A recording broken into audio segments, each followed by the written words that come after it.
Peraí. Eita. Aqui foi. Olá, tudo bem? Presidente, tá no ar. Então. Vamos ver? Olá. Tiago. Fala, Tiago. E aí, Jair, tudo bem com você? Tô vivo, isso que vale, pô. Não é, cara? Rapaz, como que tá a cabeça aí? Tá ansioso? Tá preparado emocionalmente para hoje? O mais importante é o teu controle emocional, que você diz aí, né? E o resto aqui, sempre tivemos a verdade do nosso lado, números, e por outro lado, né, não tem nada disso. Então, se Deus quiser, vai dar tudo certo. Muito bom. Jair, é o seguinte, esse aqui é um momento muito importante, né? Assim, não é algo que envolve ego, é um momento importante, porque eu nunca falei sobre política, né? Eu sempre fui aquela pessoa, acho que como talvez muito brasileiro, muita gente, que sempre falava o seguinte: eu não vou falar de política, eu não quero me envolver com isso, é um ambiente muito sujo, etc. Tá? Mas eu acho que a maturidade me trouxe um pouco da necessidade de falar sobre isso. Tá? E eu preparei algumas perguntas aqui que eu quero fazer para você. Eu acho que vai ser importante também, né, em vista que a gente tem final de semana um momento decisivo. E eu, né, também, como cidadão, quero aproveitar, né, esse acesso e fazer algumas perguntas importantes. Eu sei que você está com o tempo corrido. Vamos lá? Se você quiser, você pode fugir das perguntas escritas. Fica à vontade para perguntar o que você achar que no momento tem que ser perguntado. Não tem problema não, tá? Olha lá, isso é muito bom de saber. Então vamos lá. Então eu queria começar só a fazer uma pergunta importante que eu gravei, acho que foi no começo desse ano, eu gravei com o Paulo Guedes. Tá? Eu cheguei no Paulo Guedes e falei: Paulo, cara, eu não consigo entender um cara da iniciativa privada como você, um cara tão bem-sucedido na iniciativa privada, que em tese não tem nada para provar mais para ninguém, já ganhou muito dinheiro, né, fez tudo isso e tal, bem reconhecido, e você hoje está na política, né? E por que você decidiu fazer isso? Ele me respondeu. E eu quero te perguntar o seguinte: o Jair, eu sou um cara pequenininho, tá? Mas que de alguma forma conquistei algum grau de fama e sucesso na minha área, e já começo a perceber como é difícil você lidar, né, com essa grande mídia, né, com tanta gente e tudo mais. Eu quero te perguntar o seguinte: você também, em tese, já não precisa provar muito mais para ninguém, assim. Por que você, de fato, se expõe a, cara, ficar sendo xingado, facada, sei lá, essa exposição pública, essa loucura? Por que você tem a manha de continuar fazendo isso? Assim? Primeiro uma pergunta pessoal, depois eu vou para outras coisas mais ligadas a governo. Assim. Olha, quando eu fui eleito pela 7ª vez para deputado federal, algo aconteceu em mim que eu não consegui explicar até hoje. Eu comecei a ficar impaciente, preocupado e falando comigo mesmo, né? Tem que mudar o destino do Brasil. Mas quem eu era? Eu era um simples, um reles deputado federal do Baixo Clero. Em 2014, então após a reeleição, né, a Dilma foi reeleita também, eu estava na Academia das Agulhas Negras, em novembro de 2014, fui um agrupamento de aspirantes que seriam formados aquele dia e falei para eles: tá no Google aí, né? Se botar Bolsonaro, Obama, novembro, você vai ver. Eu falei: olha, serei candidato a presidente, muitos podem morrer pelo caminho, mas nós temos que buscar uma maneira de salvar o nosso Brasil, que da forma como está indo, a tendência nossa é todo mundo ser comunista aqui, não queremos isso. Bem, aconteceu, vim candidato, levei a facada, ganhamos as eleições, montamos um ministério técnico, e montei depois da eleição. Eu tinha pouca gente antes das eleições comigo. Um deles era o Paulo Guedes. Até o primeiro encontro com ele, quase um ano antes das eleições, né? Ele é um cara conhecido, renomado, e eu apenas um deputado, tido como encrenqueiro, né? Criador de casa, etc. E eu falei: Paulo, o que você vive em mim vai estar do meu lado, uma pessoa tão importante como você? Ele falou: olha, é alguém que pode mudar o destino do Brasil, vamos ver. E ele estava lá com o Luciano Huck naquela época. O Huck tinha a pretensão de disputar a presidente da República. E o casamento que deu certo. Botei o apelido dele de Posto Ipiranga, né? E as coisas mais importantes, ele não anuncia lá. Ele vem falar, bate um papo, conversa, vê a questão econômica, também a questão política. E o Paulo Guedes só quase, acredito que todas as decisões que ele tomou foi excelente. Ajudá-lo ao Brasil superar, por exemplo, os problemas que tivemos durante a Covid, que o mundo todo sofreu. Eu agora cortei o cabelo aqui onde eu estou, né? E o barbeiro tinha um filho que está nos Estados Unidos. Então, eu liguei para o garoto, disse com ele. Eu perguntei como é que está o combustível. Ele falou, aqui está o dobro daí. Alimento, pô, carne aqui está na casa de R$ 150 o quilo da picanha. Desemprego, ele falou, os nossos Correios aqui acabaram de anunciar a demissão de 10 mil trabalhadores.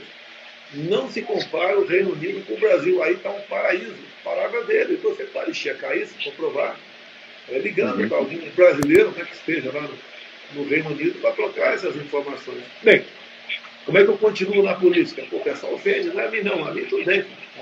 A gente mata no peito, ofende filha de 10 anos, de 12 anos de idade, ofende esposa, persegue filhos, persegue quem está do nosso lado. Mas se a gente abrir mão e deixar de lado isso, volta para a esquerda. Ou é o Lula, ou é um outro qualquer aí de esquerda que vai assumir o Brasil. E seria péssimo para a nossa economia, ruim para todo mundo. E nós não queremos comunismo no Brasil, queremos o livre mercado, queremos a liberdade. Só por isso que eu sou candidato. Por mim, eu poderia estar numa praia, uma dessa, né? Mas qual diria o nosso Brasil? Qual o futuro da minha filha? Isso que eu sempre penso. Bom, muito bom. Agora, já, assim, eu tenho várias perguntas importantes aqui, mas, cara, eu não poderia deixar de fazer algumas perguntas também um pouco mais difíceis aqui, né, com você me dessa liberdade. Porque a gente fala muito sobre, assim, uma das grandes preocupações, quando eu contrato alguém, eu nem penso se a pessoa ela é honesta ou não, porque isso daqui é uma obrigação, né? E hoje a gente vive num mundo onde, na política, parece que ser honesto é um grande diferencial, visto várias coisas já aconteceram no Brasil, na nossa história, né? Então a gente teve, cara, um monte de coisa, aí, desde mensalão até outras coisas, né?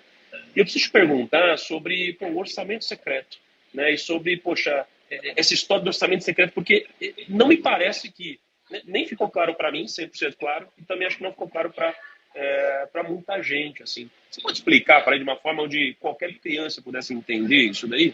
Por que isso existe dessa forma? Então, vamos lá. Ninguém perguntou da forma que você perguntou até hoje. O que sempre aconteceu? Os partidos políticos tinham espaço no governo. Indicavam gente para estatais, para bancos oficiais, como a Caixa Econômica e Banco do Brasil, para ministérios. Alguns até faziam bom uso disso. A maior parte não. Tá? E ali saía o dinheiro da corrupção. Nós fechamos essa torneira. Todo mundo aqui, todos os ministros são técnicos. Né? Olha o Tarcísio, Pereira Cristina, Damares, Paulo Guedes, entre outros.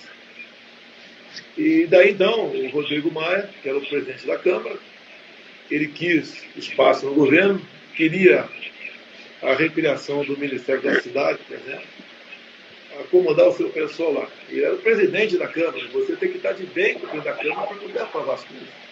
Bem, não aceitei. Daí o que eles fizeram? Nós mandamos o projeto de orçamentária para eles, normal, todo ano se manda. Eles pegaram esse projeto e fizeram uma emenda, criaram uma rúbrica extra, na época de 15 bilhões de reais, agora para 19 bilhões, onde quem destinaria esses bilhões seria o relator do orçamento. Bem, essa proposta veio para mim, eu não gostei dela e vetei, né? Ou seja, eu falei, não quero isso. E daí o projeto volta para o Congresso, vetado, dizendo que eu não quero isso. Daí o Congresso derrubou o veto. O Congresso falou, eu quero. E com uma votação qualificada. Então passou a ser lei isso aí, eu não posso fazer mais nada. Eu tenho que cumprir o orçamento. E o que é secreto nisso? O relator é que manda para os ministérios respectivos, né, quer fazer uma obra para o Estado. O relator fala, mandar para o Estado 300 milhões de reais. Para tal município, 10 milhões de reais. Mas não tem o nome do parlamentar que é o responsável por esse envio para lá. O nome é do relator apenas. Então, o que é a esquerda, o PT me acusa?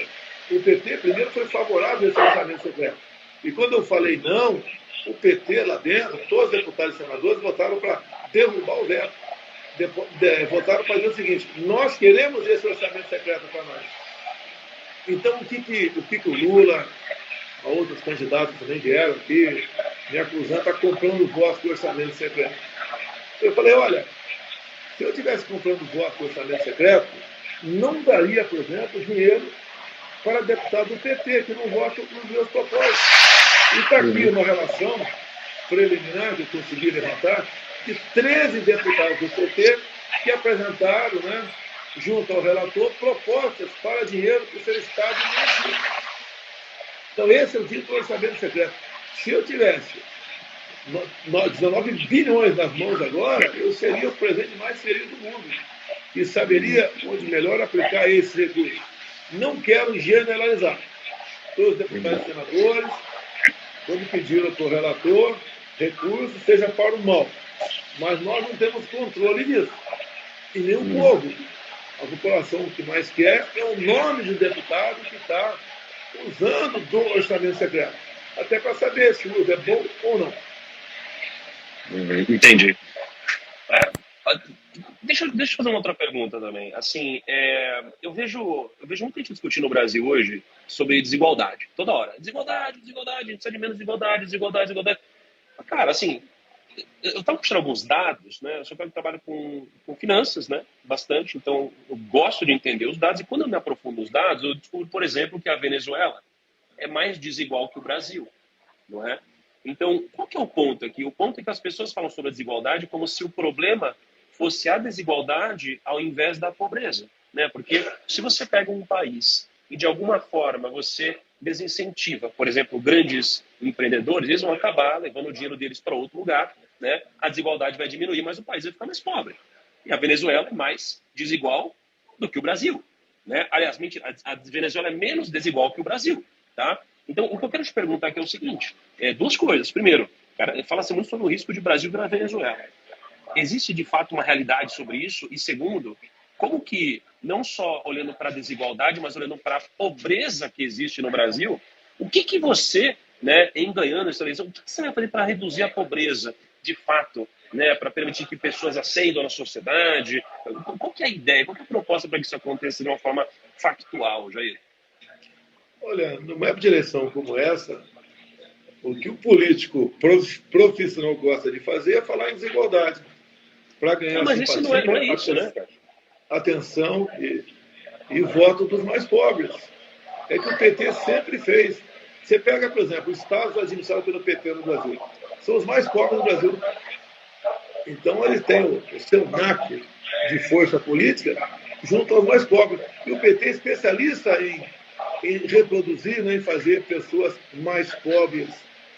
Agora, você pode ver, a Venezuela é um país onde todos são iguais, na pobreza. É o país mais rico do mundo em petróleo. E o pessoal está numa situação de pobreza abaixo da linha lá do nosso irmão do Haiti. Então, aqui no Brasil, por exemplo, fala muito em pobreza. O Lula, no último debate comigo, falou que a economia estava uma maravilha no Brasil. Eu falei, se estava uma maravilha, por que você pagava um Bolsa Família tão pequeno para os mais pobres? Bem, nós, era em média R$ 190, nós passamos para R$ 600. Hoje são 20 milhões de famílias que ganham esses R$ 600. Pode perguntar, e daí? Eu respondo, e daí que nós temos como pagar, porque nós tratamos com respeito o dinheiro público. Se você for ver estatais, por exemplo, que no passado eram socorridas pela União, porque davam prejuízo, hoje elas dão lucro. Você pode ver, Correios, por exemplo, Petrobras e Caixa Econômica. O PT quebrou os fundos de pensões dessas instituições. Hoje em dia, o governo entra com recursos e o próprio aposentado está descontando até 2030 uma parte considerável do seu salário para poder sanear, salvar o fundo de pensão. Senão, eles não têm aposentadoria. E o rombo desses 3 fundos de pensão, roubaria do PT, chegou na casa dos 40 bilhões de reais. Os caras não são fáceis. A especialidade deles é meter a mão. Realmente assaltar tudo que tem pela frente. Você pode ver a delação do Palocci, ele é bem claro, todo dia, isso aí. E nós tratamos diferente, então, essas questões estatais, bancos oficiais, ministérios, de modo que sobra recurso para a gente acha espaço no orçamento para pagar melhor para essas pessoas. O que sobra ao PT? Não é acusar. Ele quer privatizar o Banco do Brasil. Mentira. Ele quer privatizar a Caixa Econômica Federal. Mentira. Ele quer diminuir o valor do salário mínimo. Mentira. só sobra mentira para o PT. Nos acusar daquilo que eles fazem até por tabela. Como eles assaltam de um lado, naturalmente alguém vai perder do outro. E quem perde? É o mais humilde, é o mais pobre, é o trabalhador, é o aposentado. Olha só, deve ser uma realidade complexa viver na sua pele hoje e ainda mais olhando para os desafios que você tem pela frente, né? E tem uma equação difícil de fechar na minha cabeça, assim, até matematicamente pensando, tá? É o seguinte, a gente fala de previdência, por exemplo. Um dos maiores problemas que a gente teve, ou tem, ou vai ter, enfim, sei lá, financeiramente falando, é o déficit de previdência, né? Então, por exemplo, em 2019 a gente teve menos 288 bi de déficit, 2020 teve 360 bi e tal. A gente teve nos últimos 7 anos 1,7 trilhões de reais de déficit da Previdência, tá? E aí, né, quando a gente olha para um outro dado aqui, pela primeira vez, tá, em mais de uma década, a gente teve, né, uma queda de dias trabalhados para a gente pagar imposto. Ou seja, a gente trabalha menos hoje em relação ao que a gente trabalhava antes para pagar impostos, tá? E quando a gente olha para o seu ministro da Economia, que é o Paulo Guedes, e eu particularmente sou muito fã do Paulo Guedes, tá? Ele diz, né, que quanto menos Estado, né, melhor, de certa forma. Quanto menos interferência de Estado, melhor. Né? Só que a gente também está vendo o governo com muito assistencialismo. Então a gente vê, né, uma série de coisas acontecendo, né, como, né, o Auxílio Brasil e várias outras coisas. O que a gente pode esperar, tá, em relação ao futuro sobre impostos, sobre reforma da Previdência, reforma administrativa? Porque, por um lado, a gente tem mais assistencialismo. Por outro lado, a gente fala que quanto menos Estado, melhor. Né? Mas, por outro lado, cara, a gente tem um liberal, né, como ministro da Economia. Como que essa equação vai fechar, o Bolsonaro? Essa daqui, eu estou curioso de verdade. Tá? Olha, foi feita a reforma da Previdência, coisa que há mais de 10 anos procuravam fazer. Tá? Porque o Brasil ia quebrar sem a reforma da Previdência. Foi feito. Você fala, por exemplo, em assistencialismo. Tem uma massa de pessoas no Brasil que são pobres. Você não pode fechar os olhos para essas pessoas. E nós buscamos espaço no orçamento para o Auxílio Brasil. Era, em média, R$190 no Bolsa Família, uma vergonha. Tinha família que ganhavam do governo R$40. E detalhe, lá atrás, quem ganhava Bolsa Família, se arranjasse emprego, perdia o Bolsa Família. O que nós fizemos? No nosso governo, quem recebe o Auxílio Brasil e arranja emprego, não perde emprego. É uma maneira de deixar livre ou estimular essas pessoas a buscar um mercado de trabalho. Digo a vocês, por exemplo, por ocasião da pandemia, onde tem uma política da maioria dos governadores para fechar tudo, né? Fica em casa, que a economia te vê depois. O Brasil ia quebrar a nossa economia. Se nós não criássemos lá atrás o auxílio emergencial, o Brasil tinha quebrado. Teríamos um caos no Brasil. O povo com fome iria para as ruas e poderíamos ter problemas seríssimos aqui no Brasil. Nós gastamos, durante 2020, com o auxílio emergencial, o equivalente a 15 anos de Bolsa Família, dentro da responsabilidade fiscal. E o dólar não foi lá para cima, a Bolsa não foi lá para baixo. Nós arranjamos recursos para estados e municípios, compramos mais de 500 milhões de doses, criamos 2 programas para não destruir empregos. Se não fosse o Pronamp e o BEM, 2 programas, teríamos por volta de 11 milhões de carteiras de trabalho rescindidas, né, destruídas no Brasil. Fizemos a nossa parte. O outro lado, imagine se o Haddad fosse presidente da República, como estaria o Brasil? Ele teria fechado o Brasil todo. Inclusive, nós sabemos que a esquerda queria que, por exemplo, o auxílio emergencial fosse para governadores e prefeitos distribuírem para os mais pobres. Nós jogamos dinheiro diretamente na veia de 68 milhões de pessoas. 1/3 do Brasil recebeu o auxílio emergencial. Não afundamos, não quebramos. Isso ajudou na economia dos municípios. Você vê, temos 2 anos que não se tem notícia no Brasil de estados ou municípios atrasarem suas folhas de pagamento ou parcelaram o 13º. fizemos a nossa parte com responsabilidade. Demagogia não faz parte da cartilha do Paulo Guedes, nem da minha cartilha. Nós sim buscamos multiplicar a riqueza e não dividir renda, como sempre a esquerda fez no passado. O Bolsonaro, qual foi a maior mentira que, na sua concepção, contaram sobre você e sobre o governo? Qual foi a maior mentira? Assim? Olha, porque é até difícil para a gente que está, eu vou dizer mais de fora. Não, desculpa, pode falar. Nesses últimos dias, o PT intensificou sua campanha na televisão e rádios. Por exemplo, ele vai congelar o salário mínimo, ele vai diminuir o valor das aposentadorias, ele vai privatizar o Banco do Brasil e a Caixa Econômica Federal. Tá? Em cima disso o tempo todo. Só mentiras. Ele vai taxar o PIX. Eu tenho o documento do PT aqui dizendo exatamente o contrário. O que eles pretendem fazer é o que estão me acusando agora. Logicamente que hoje, com as mídias sociais bastante ativas, a maior parte da população não entra nessa, sabe que é mentira. Mas uma minoria acaba acreditando e pode ser decisiva por ocasião das eleições. Me conte uma obra, uma boa ação do PT no passado. Você não acha nada. É só corrupção.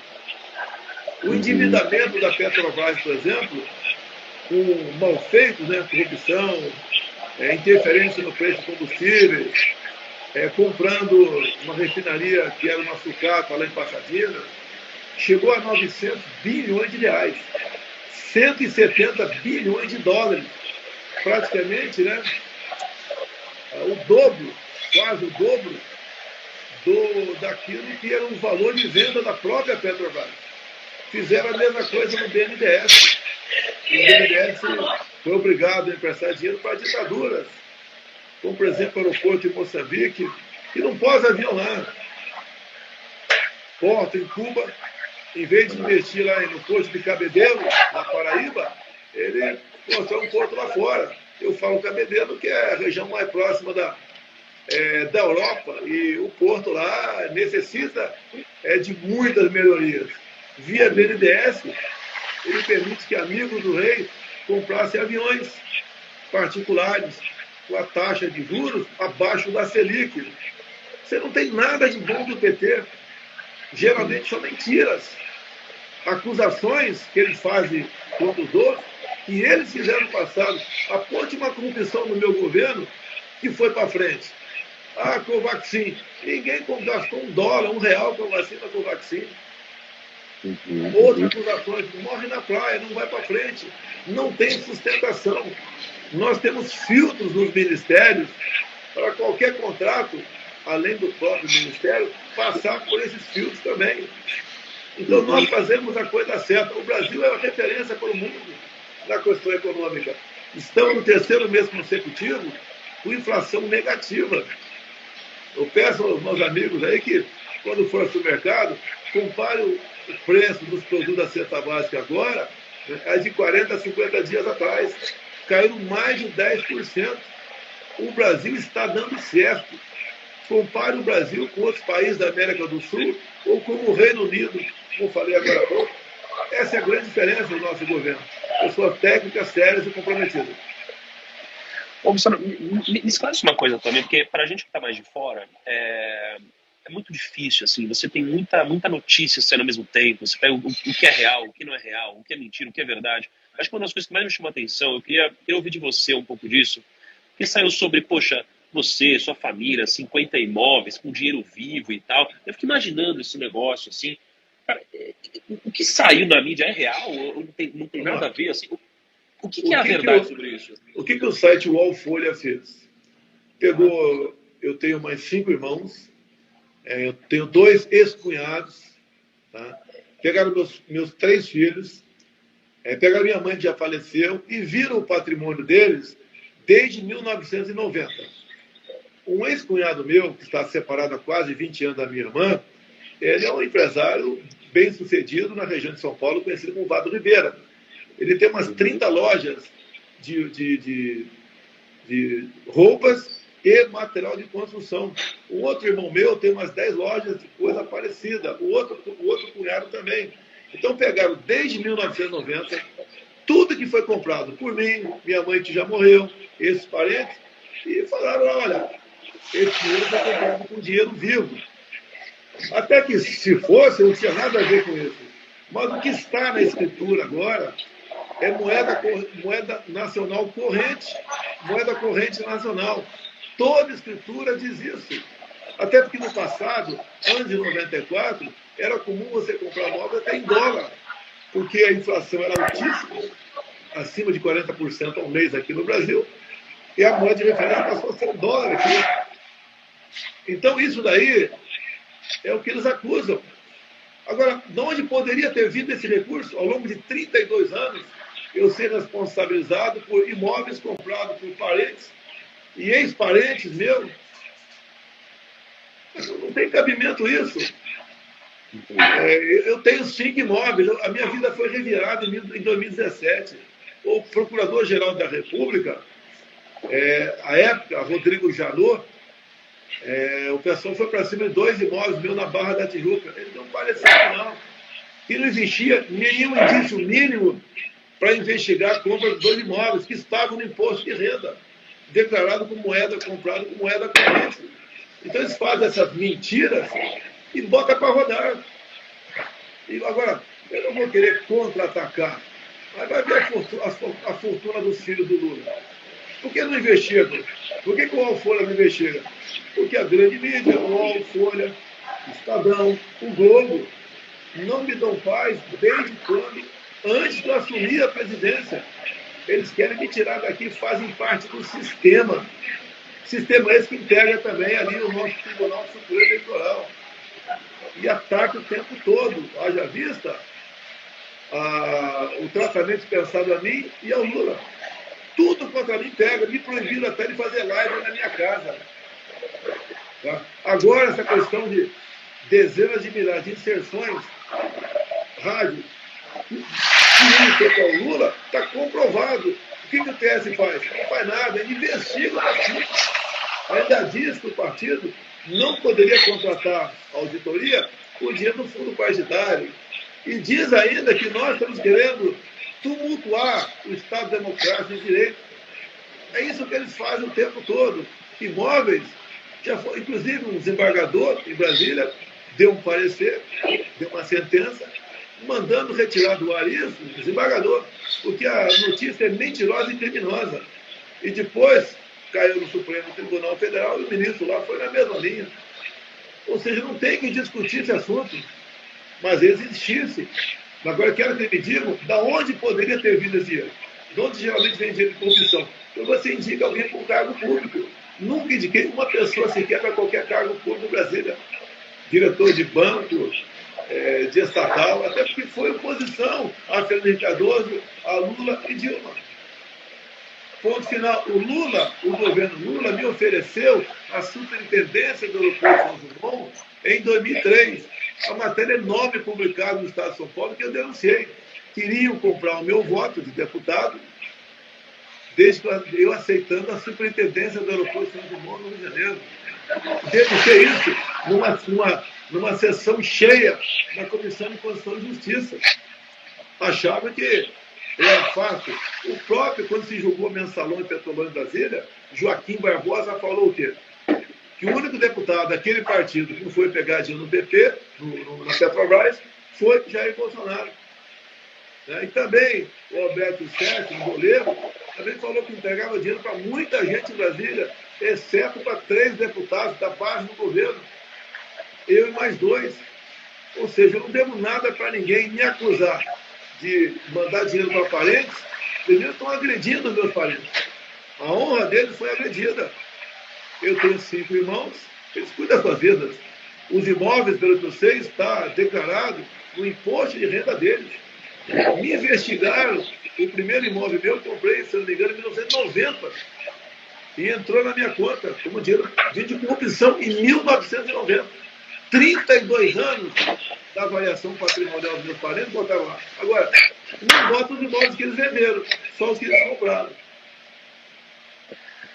Bolsonaro, agora eu tenho que fazer uma pergunta sobre o meu segmento, né? Eu falo muito sobre finanças, né, educação financeira, uma coisa que cresceu muito no Brasil. A gente tinha, eu lembro quando eu comecei a trabalhar no mercado, tinha 300 mil pessoas investindo na bolsa. Hoje você tem mais de 5 milhões de pessoas investindo na bolsa, você tem gente começando a investir, começando a cuidar do seu dinheiro. E falta muita educação financeira no Brasil, né? Eu queria fazer 3 perguntas, né, sobre isso, né? Mas a primeira delas é o seguinte: existe alguma coisa, assim, como você enxerga a educação financeira para os mais jovens, talvez para as escolas, né, talvez para as crianças, assim, porque falta muito. Eu mesmo, assim, a minha família, assim, a gente não teve uma geração de aprendizado em relação à educação financeira. Como você enxerga a educação financeira no Brasil, hein? Existe algum projeto, alguma coisa em mente? Sim, já está em andamento o Ministério da Educação, já está pronto o esboço aí do currículo, vai ser implementado ano que vem, se Deus quiser, com a nossa reeleição. Agora, a educação no Brasil é um desastre, e piorou mais ainda por ocasião da pandemia.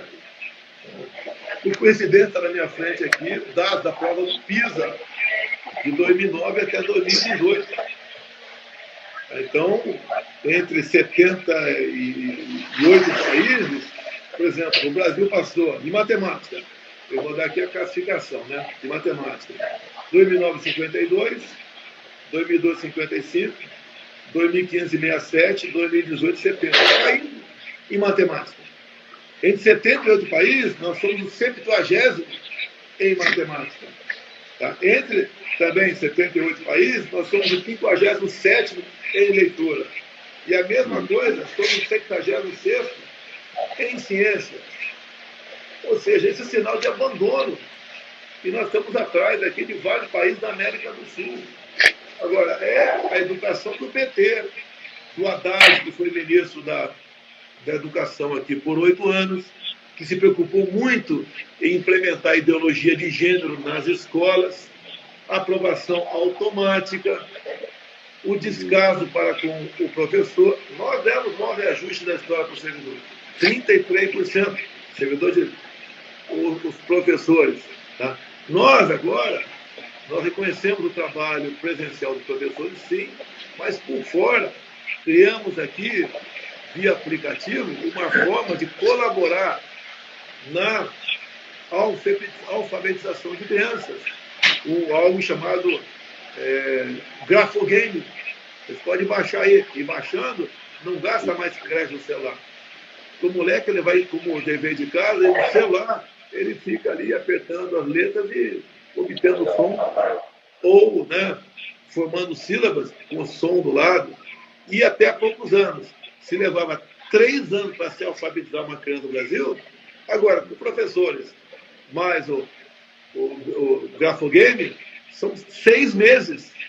Sem você alfabetizar a garotada, não tem como você sonhar numa educação financeira, porque a matemática vai ser uma coisa forte nessa questão.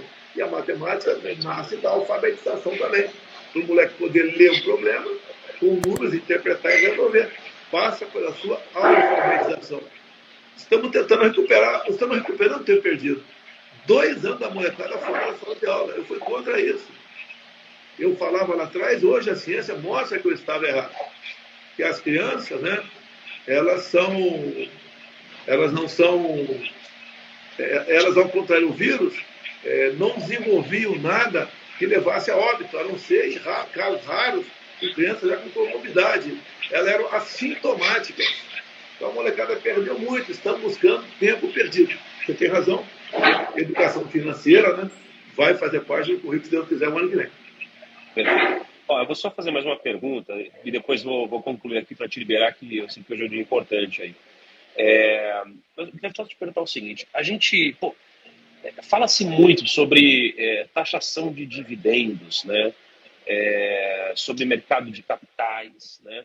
Isso daqui é algo que a gente deve esperar, né, que vai acontecer ou não vai acontecer? Existe uma lógica para isso, né, nos próximos anos? Não. Existe a possibilidade agora, sim, existe, a taxação de lucros e dividendos para quem ganha acima de 400 mil por mês. Tá? Ou 480 mil por ano. Tá? E, tá, 4.800.000 por ano, certo? 4.800.000 por ano ou 400.000 por mês. Quem ganha 500.000 por exemplo vai taxar em cima dos 100.000, que excedeu os 400.000. Tá? E isso daí, segundo a equipe lá do Paulo Guedes, é o suficiente para você ter um espaço bastante grande para você, por exemplo, aliviar quem ganha até 5 salários mínimos e pagar imposto de renda. Tá? Seria uma troca, tá? E está lá no Congresso. Até o momento não tivemos nenhum sinal vermelho contrário a isso daí. Perfeito. Agora, deixa eu terminar aqui. Nós temos diminuído impostos, como, por exemplo, diminuímos impostos da gasolina, do diesel, do álcool, da energia elétrica, impostos estaduais. E zeramos impostos federais. Os combustíveis foram lá para baixo. E deixo claro, quando nós votamos isso lá no Senado, o PT foi contra isso aí. Nós reduzimos via decreto da economia, né, eu definei, 35% do IPI de 4.000 produtos. Nós temos reduzido impostos e aumentado a arrecadação, porque, por tabela, a sonegação diminui. É aquela história da curva de Laffer, né? Que quanto mais se cobra, em dado momento, diminui a arrecadação e entra ali a sonegação. Estão fazendo um caminho exatamente o contrário.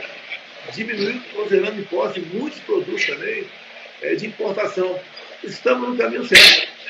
Os números estão aí, você pode ver semana a semana, se projeta aí, ó, a taxa de emprego cai, o produto interno bruto sobe, o número de desempregados cai também bastante no Brasil.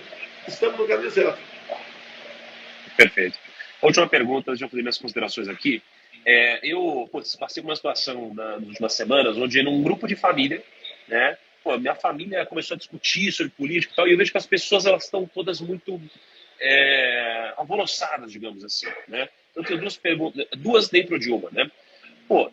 Em você, de fato, ganhando essas eleições, assim, como que vai ser esse daqui para frente, né? Esse apaziguar, digamos assim, de hormônios, né?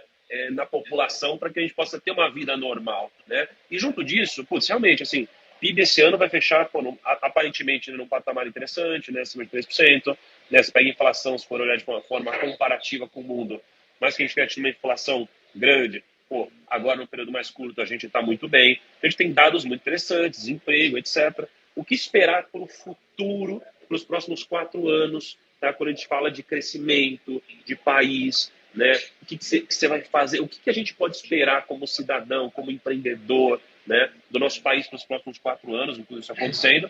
E junto disso, como manter uma vida normal, mais apaziguada, digamos assim? Nós tornamos o Brasil o 7º país mais digitalizado do mundo. Quase todos os serviços do governo agora você faz no seu telefone celular. Você já pode registrar seu filho, por exemplo, de dentro do hospital. E a partir do ano que vem você vai comprar e vender seu imóvel de casa. Os cartórios vão estar todos interligados. Nós apagamos, né, 90% das normas regulamentadoras, que era um terror para o empresariado que não recebia visita de um fiscal. Nós criamos em 2019 a Lei da Liberdade Econômica. Um exemplo simples. Você queria, por exemplo, abrir uma pizzaria, uma senhora queria, por exemplo, abrir um salão de beleza, entrava com o pedido de alvará, em muitas prefeituras, isso levava meses e anos. Hoje, quando a pessoa entra com o pedido de alvará, em 30 dias, se a prefeitura não responder, ele pode começar a trabalhar. Ajudamos muito, então, a questão do empreendedorismo. Dá uma olhada no Google aí, quanto tempo tu levava para abrir uma empresa em 2010, que era o final do governo Lula. Tá? Em torno de quase 4 meses para abrir uma empresa. No nosso governo, é menos de um dia. Em 23 horas, em média, você abre uma empresa no Brasil. Então, criamos mais empresas no meu governo do que em 8 do governo Lula. Por isso, o Brasil suportou o tranco na economia lá na Covid. Essas ações, que inclusive fizemos por iniciativa própria, não foi por projeto do Executivo, de vez em quando chega um bom projeto do Executivo, mas por iniciativa nossa. Buscar desregulamentar, desburocratizar, tirar o Estado aí de cima do trabalhador brasileiro, diminuir a carga tributária, um governo que não tem jeitinho, não tem corrupção, ninguém cria dificuldade aqui para vender facilidade lá na frente, um governo sério. Veja os meus ministros, saíram do governo agora para se candidatar, se elegeram deputados federais, vários senadores, e temos chance, então, temos dois governadores de estado, como o Onix Lorenzoni, no Rio Grande do Sul, e também o Tarcísio de São Paulo. Os ministros Lula saíram para irem diretamente para a cadeia. Há uma diferença enorme entre o nosso governo e o deles. Tem gente que critica. Muitos ficam muito preocupados com o que eu falo e não com o que eu faço. Não sou uma pessoa tão polida assim como alguns acham que eu devia ser. Desculpa. Falo palavrão de vez em quando, não é mais. A ânsia de resolver os problemas. Eu fico indignado quando algo demora para ser resolvido. A gente solta um palavrão, me desculpa, mas não sou ladrão. Fazemos o melhor com vocês. Quando se fala em vacina, compramos mais de 500 milhões de doses de vacina. Quem quis tomar vacina tomou no Brasil. Então, logo a Anvisa autorizou, nós compramos. Fizemos a nossa parte. Ou seja, temos hoje duas opções pela frente. E as duas são conhecidas. Eu, ao longo desses 3 anos, 10 meses, e o outro ao longo de 8 anos dele, e mais 6 de Dilma, que ele mandava lá. Veja o que acontecia no passado. Era toda semana um duto aqui, né, um cano enorme, jorrando dinheiro. Pessoas sendo presas. Esse era o nosso Brasil do passado. Sem esperança, com a educação afundando. Pode ter certeza, tá? Que não há comparação entre eu e o governo Lula que disputa aqui uma eleição, junto comigo. Muito bom. Jair, saiu uma pesquisa agora há pouco, né, ali de intenção de voto ali do Modal do Futuro, não sei se você viu, né, saiu com uma vantagem aí para você, né, e, enfim, queria primeiro agradecer o nosso papo, tá, e queria dar algumas impressões, não necessariamente para você apenas, mas acho que para a galera que está aqui, tá, eu sou um cara que, eu acho que muito do que você falou, não só hoje, mas muito de alguns posicionamentos, são posicionamentos que me parecem inteligentes, né? São posicionamentos lógicos, né? Então, quando a gente fala sobre desburocratização, né? Quando a gente fala de um pouco menos de intervenção do Estado, mas não deixar os pobres de lado, né? Os mais pobres de lado, né? A gente não falou sobre isso hoje, infelizmente, pelo tempo, né? Mas eu sou uma pessoa que me converti recentemente, né? Sou uma pessoa que passei a ler muito a Bíblia, e gosto muito, né? Que você tenha, né, esses princípios enraizados em você. Então, assim, me parecem princípios que também fazem sentido para mim, tá? Então, muito do que você falou hoje são caminhos lógicos e inteligentes na minha concepção, tá? Que me parece fazer sentido, de fato. E esse final de semana é um final de semana importante, tá? Então, pô, queria deixar claro aqui para a turma, quer dizer que é um final de semana importante, que muitos desses caminhos são caminhos inteligentes, tá? E que se provaram, né, ao longo do tempo. De fato, tem muitos conteúdos que a gente não abordou aqui, como, por exemplo, a falta de família. Eu sou um cara que quero construir, né, uma família sólida, uma família bacana. Gosto também, quando você fala sobre esse tema, é um ponto importante, né, quando você fala de futuro, e é importante para mim também. E queria dizer também o seguinte, né, em você ganhando, tá, além de eu acreditar muito no Paulo Guedes, né, por mais que tenha tido alguns altos e baixos, né, nesses últimos anos, eu acho que é um cara que tem um pensamento que eu concordo bastante, tá, economicamente falando. Então, acredito que também parece uma opção lógica, tá. E em vocês ganhando, Jair, eu torço muito para que o Brasil decole mais ainda, que o Brasil cresça, tá, que as pessoas saiam cada vez mais da pobreza, que os empreendedores cresçam, né, que a gente diminua a carga tributária, desburocratize tudo, tá. E sabe que você ganhando, a gente vai estar torcendo, né, para tudo dar certo, mas a gente também vai cobrar, né? A gente vai estar todos cobrando aqui. E muito obrigado, tá, de fato, por você ter compartilhado, né? Enfim, aberto um pouco do seu tempo hoje, num dia tão especial. E muito sucesso, muita sabedoria, muito discernimento no debate hoje. Estaremos todos assistindo juntos aqui. Tá bom, Jair? O pessoal já conhece a minha posição sobre isso, defender a família, a liberdade, contra as drogas, contra o aborto, contra a ideologia de gênero, favorável à propriedade privada. O pessoal sabe a nossa posição aqui e sabe que o outro lado não só pensa, como faz exatamente o contrário. Muito obrigado por esse momento.